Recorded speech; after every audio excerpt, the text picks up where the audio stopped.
এখন বাজে বিকাল ওই 3টে বাজে। যাই হোক, বিকাল হয়নি এখনও। আমি এই যে খাওয়া দাওয়া করে এখনও কোনো কাজ বাজ গোছাইনি। এখন ঘরটা ঝাড় দিচ্ছি আমি। ঘর বারান্দাগুলো সব ঝাড় দিয়ে নেব। নিয়ে সকালে মোছা হয়নি ঘরটা, এখন ভাবছি একটু মুছে নেব। যেহেতু গরম পড়ে গেছে, আমাদের দিকটায় বেশ গরম পড়ে গেছে, তাই ভাবছি যে এখনই মোছামুছিগুলো করব। আর দেখো, এদিকে গান জ্বলছে, এই যে গান চলছে।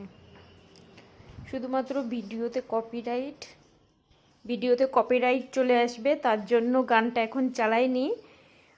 ভিডিওটা করা হয়ে গেলে তারপর আমি আবার গানটা চালিয়ে কাজকর্মগুলো সব এক এক করে সেরে নেব।